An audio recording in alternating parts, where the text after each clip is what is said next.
Assalamualaikum warahmatullahi wabarakatuh.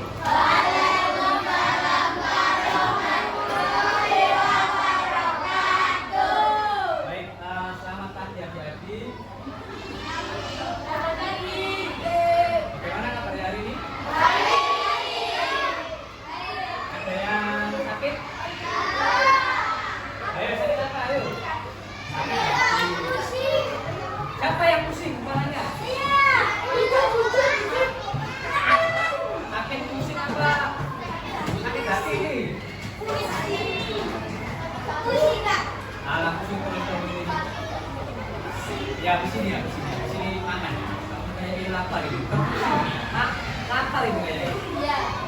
Oke, adik-adik. Hari ini ada yang nggak masuk? Siapa yang Iya.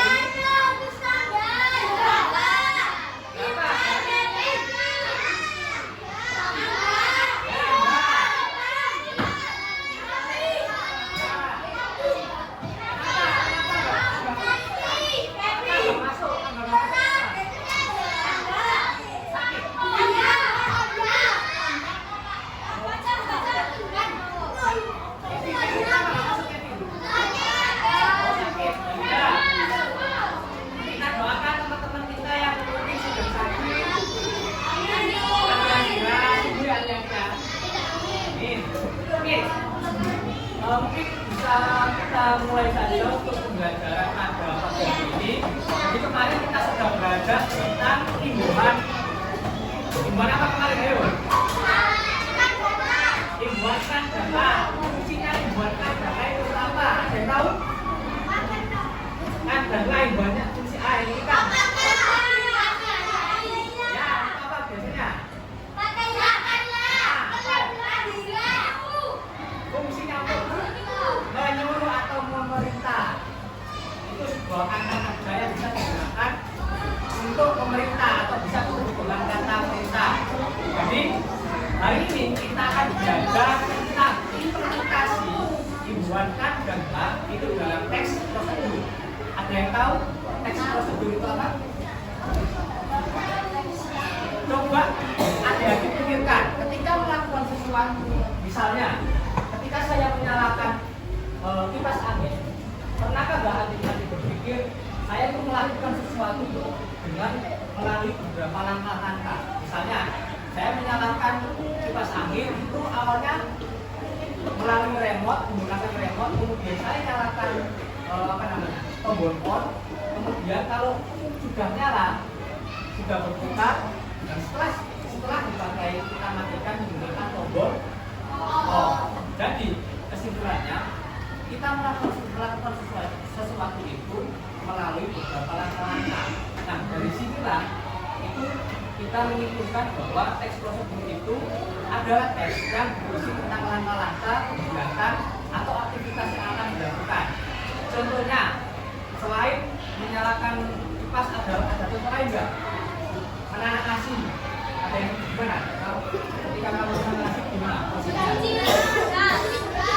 Ya, beras terus. Airnya dibuang, lanjut.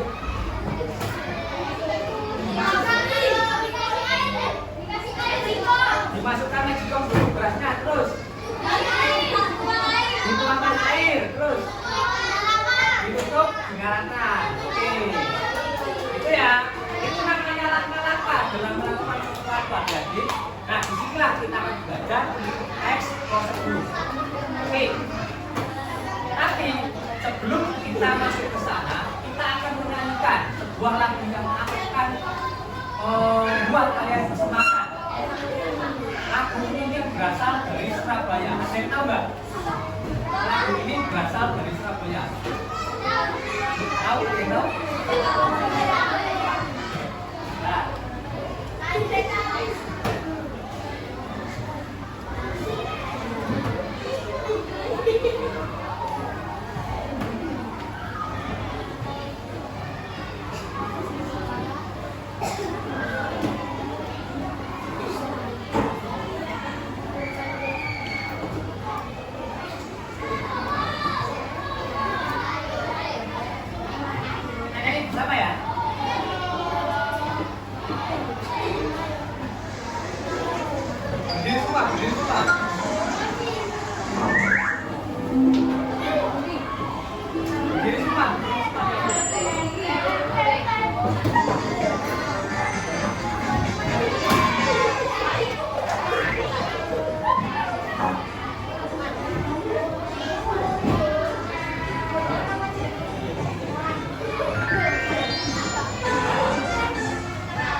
dapat memahami pengertian tujuan ciri-ciri dan struktur teks prosedur. Yang kedua, peserta didik dapat mengurutkan langkah-langkah dalam teks prosedur. Jadi saya akan menampilkan video, kemudian nanti adik-adik akan mengamati. Lalu kalian akan mendiskusikan kira-kira apa yang ada dalam video. Campur timur atau kacang sapi dan semua bahan-bahannya dari OSN ini ya. Kalau untuk petisnya aku pakai petis hitam, untuk takarannya disesuaikan dengan selera. Bahan yang harus ada yaitu pisang pluto, karena kalau nggak ada pisang pluto ini menjadi nanti enak. Semua bahan kita lalu menggunakan air sedikitnya aja dan membuat juga dicuci barangkali garamnya kurang atau mungkin gulanya kurang. Lanjut kita masukin lontong ke dalam rujaknya. Kalau kalian nggak suka lontong boleh banget diganti sama nasi ya. Tambah juga kalau yang digoreng biar menjadi lebih segar, tambahan harus ada boleh di sini juga yaitu harus ada sayur garam sayurnya bebas ya, terserah mau saya pakai kalau kita punya tuanya habis dan bagi memang sapi atau semuanya yang masuk tapi sayurnya sampai bumbunya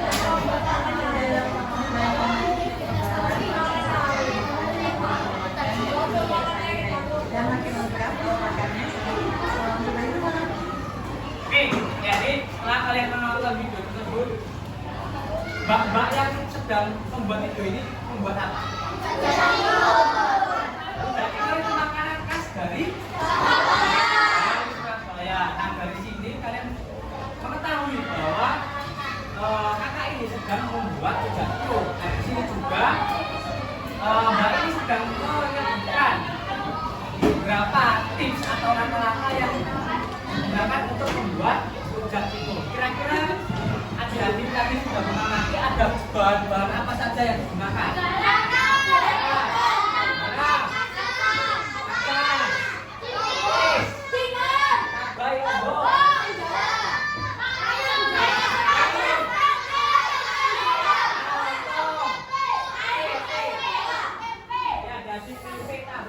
Jadi untuk membuat sesuatu itu diperlukan alat dan bahan. Untuk alatnya itu yaitu cowek dan juga ulekan. Lalu bahan-bahannya itu buahnya tadi ada lontong, ada tahu, ada garam, ada timun, ada sambal, petis, ada lombok dan lain sebagainya. Bawang juga. Ya betul. Oke. Jadi kesimpulannya kita itu ketika melakukan sesuatu itu membutuhkan atau menerapkan langkah-langkah yang digunakan untuk melaksanakan kegiatan. Nah, itulah yang disebut dengan prosedur. Jadi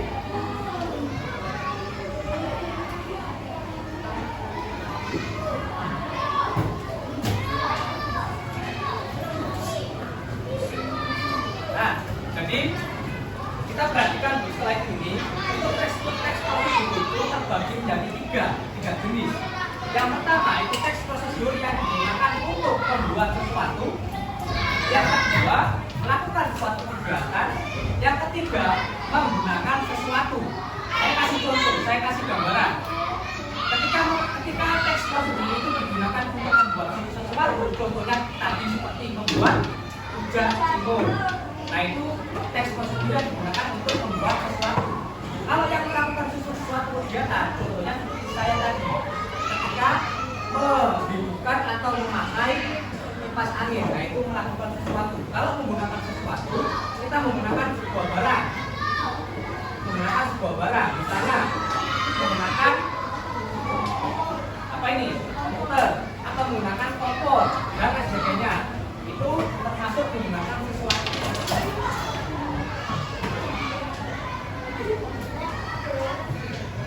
Nah, untuk struktur teks prosedur itu ada 5. Yang pertama, judul. Yang kedua, yang ketiga, yang keempat, dan yang terakhir. Nah, inilah langkah atau teks struktur yang harus kalian pahami di dalam teks prosedur. Jadi teks prosedur itu memiliki 5 langkah atau 5 struktur ini.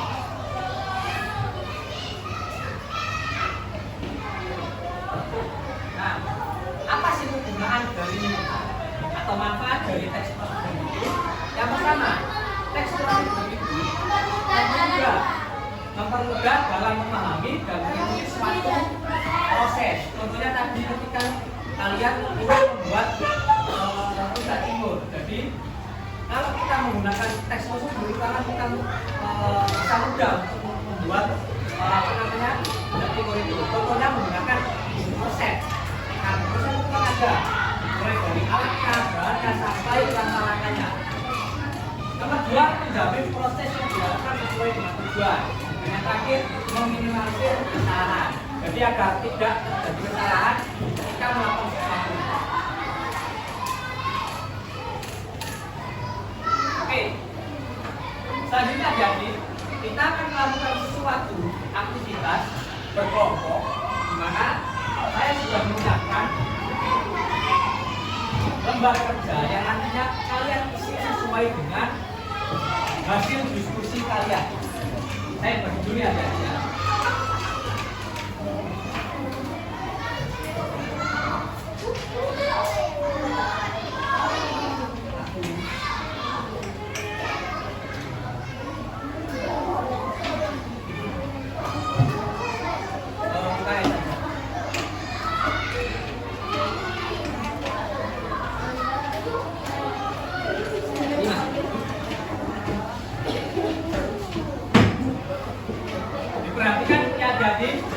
Diperhatikan dulu.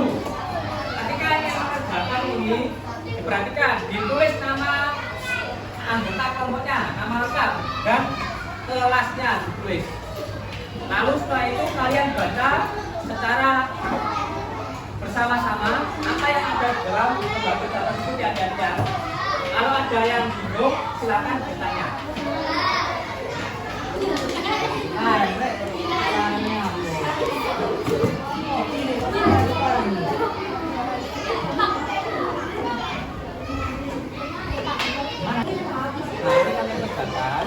Diskusikan sama temen nih, sama ini, sama temen yang tahu ya. Nah, ini ada beberapa persoalan. Kalau ada yang bingung, silakan bertanya ya. Silakan bertanya kalau bingung.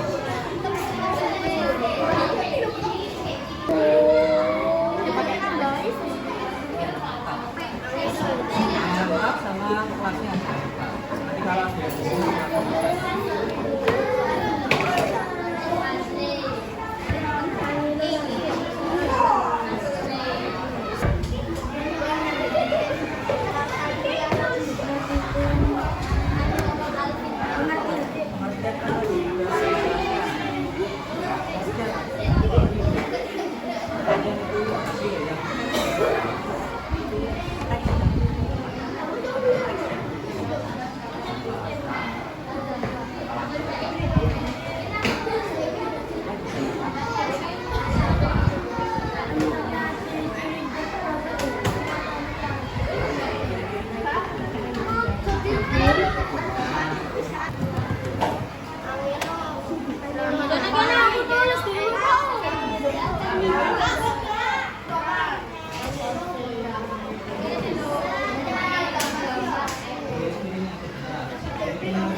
jangan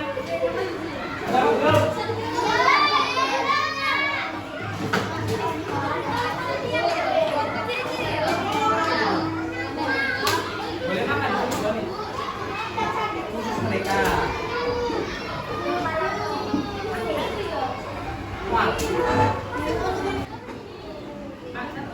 Sebelum kita presentasi, ayo kita ikuti dulu agar teman-teman bisa fokus kembali terhadap pembelajaran. Saya mulai ya.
rujak.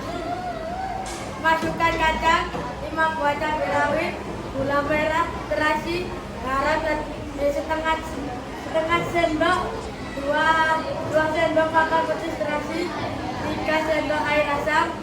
Semua bahan diulek sampai halus. Masukkan 150 gram timun sapi, 1 buah mentimun, potong 1 cm. Potong-potong 2 kotak tempe dan tahu 1 buah.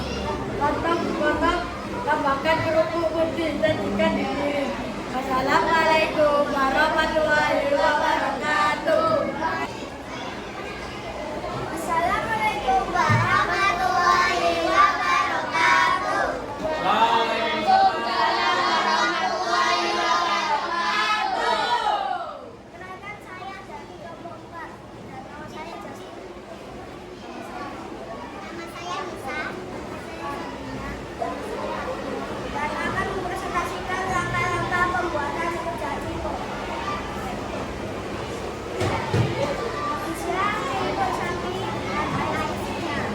Syarat dan karbo isian. Kemudian isian isian.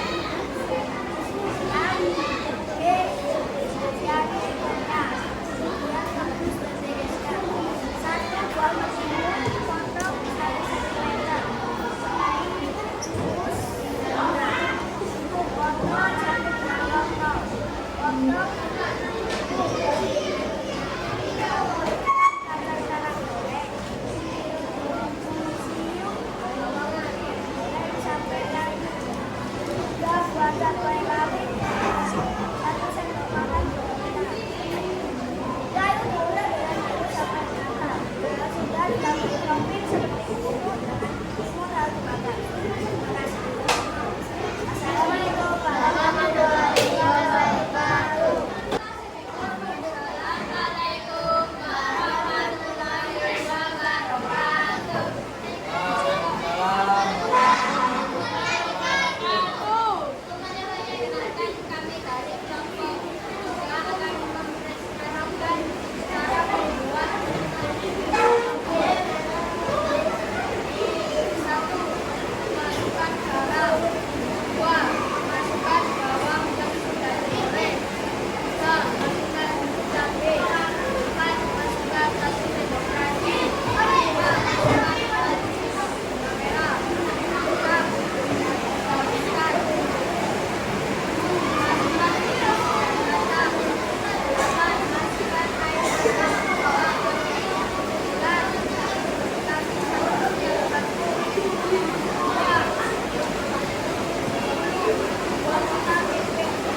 wabarakatuh.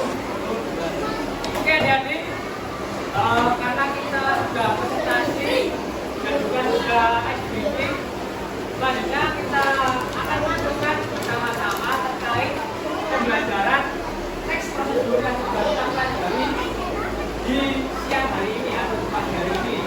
Jadi ada yang tahu teks prosedur itu apa? Angkat tangan. Teks prosedur itu apa? Apa?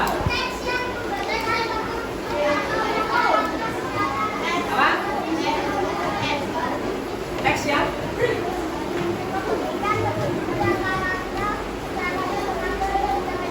ya, teks yang berisi atau memberikan suatu petunjuk yang berupa langkah-langkah yang disusun secara sistematis untuk mencapai suatu tujuan atau menyelesaikan suatu kegiatan. Untuk strukturnya tadi ada berapa teks prosedur? Ada berapa tadi strukturnya? Ada yang tahu struktur teks prosedur tadi ada apa aja? Ya, kira? Jul. Ya. Ya, terus. Langkah-langkah. Ya. Dan yang terakhir penutup. Oke, ada 5 struktur. Yang pertama ada judul,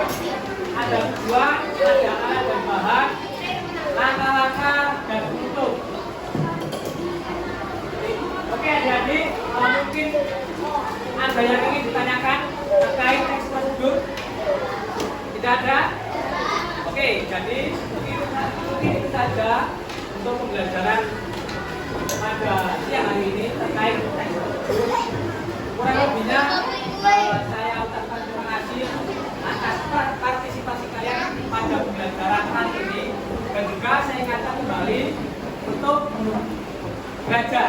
Tapi setelah dari sekolah jangan lupa untuk belajar, dan juga jangan patah semangat untuk selalu melaksanakan tanggung jawab kalian di sekolah. Dengar ya adik-adik? Setuju ya? Setuju ya? Setuju nggak? Yang keras, setuju apa enggak? Baik, jadi mohon maaf saya akhiri. Wassalamualaikum warahmatullahi wabarakatuh. Baik, ketua kelas atau wakil ketua kelas silakan pimpin doa.